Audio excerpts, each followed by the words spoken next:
Assassinos em série, ou serial killers, são comuns em filmes de terror e suspense, mas o terror real se encontra fora das telas e é vivido por suas vítimas. Conheça agora Harry Howard Holmes.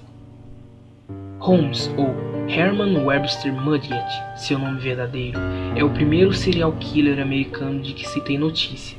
Ele matava suas vítimas em um castelo, que na verdade era um hotel, construído com um único propósito especial de acomodar os seus hábitos homicidas.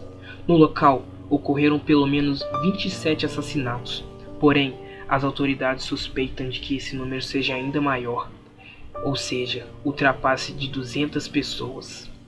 Herman Webster Mudgett, mais conhecido como Dr. Harry Howard Holmes, foi um serial killer norte-americano.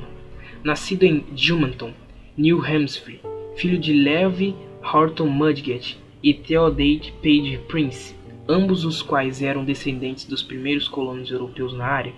De acordo com Most Evil 2007 sobre Holmes, seu pai era um alcoólatra violento e sua mãe era metodista. Ele alegou que, quando criança, os colegas o forçavam a ver e tocar um esqueleto humano, depois de descobrirem seu medo do médico local. Os bullies inicialmente o levaram lá para assustá-lo, mas Erik Larson especula que, ao invés disso, ele ficou totalmente fascinado e logo se tornou obcecado com a morte.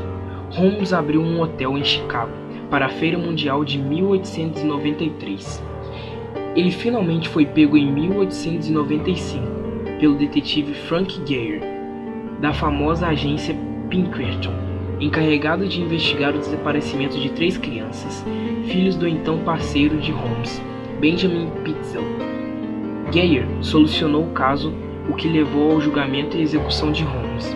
O detetive escreveu um livro contando a sua história, o caso Pitezel-Holmes. Apesar de ter confessado a morte de 27 pessoas, das quais 4 foram confirmadas, a sua real contagem de cadáver passa de 100. O caso foi notório em sua época e recebeu publicidade através de uma série de artigos do jornal William Randolph Hearst. Interessado nos crimes de Holmes, foi revivido em 2003 por Erik Larson em The Devil in the White City, um best-seller de não-ficção que conta a história da feira anual e de Holmes. Em 2004, o cineasta John Borwick realizou o primeiro documentário a filmar a vida inteira do médico torturador, intitulado H.H. Holmes, America's First Serial Killer, ou Harry Howard Holmes, o primeiro serial killer, em um livro intitulado O Estranho Caso de Dr. Harry Howard Holmes, que contém a própria versão de Holmes, assim como outros materiais que dataram da época do caso. Morbidamente, mantinham no porão de seu hotel um calabouço da morte, em que atraía as suas vítimas, anestesiando-as logo em seguida. Depois de abusar sexualmente de suas vítimas mulheres, matava-as, retirando a carne dos ossos e vendendo-as para faculdades de medicina. Holmes chegou a Chicago alguns anos antes de se tornar um serial killer. Ele trabalhava, então, em uma farmácia cujo dono era um homem chamado E.S. Honton, que estava morrendo de câncer. Depois que Honton faleceu, Holmes comprou a farmácia da então viúva do dono. Acontece que, além de assassino, Holmes era também um mau pagador de suas dívidas.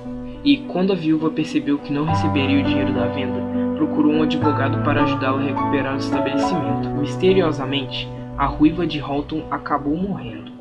Com a viúva fora de seu caminho, Holmes conseguiu comprar outro terreno em frente à farmácia, no qual começou a construir um edifício grande, que viria a ser um hotel, teoricamente. A construção do hotel já era estranha por si só, uma vez que Holmes contratou e demitiu várias construtoras enquanto o edifício era edificado. Isso permitiu que somente Holmes tivesse noção de como era curiosa a estrutura como um todo. Quando o hotel finalmente ficou pronto, ele fez do andar térreo a farmácia, que a essa altura já era sua. Em seguida, nomeou o lugar como Hotel da Feira Nacional. Quando a feira começou, naquele ano, de 1893, Holmes deu início à série de crimes que o fez o primeiro serial killer dos Estados Unidos. Ele sequestrava os visitantes do local, levava para seu hotel e os torturava, com métodos cruéis que envolvia intoxicação por gás e aprisionamento em salas secretas, completamente à prova de som. Muitas das vítimas morriam por exaustão. Holmes tinha empregadas, todas mulheres, jovens e completamente subordinadas a ele. O assassino as obrigava a fazer seguros de vida, sempre colocando o nome de Holmes como beneficiário. E, então, adivinha o que acontecia com elas?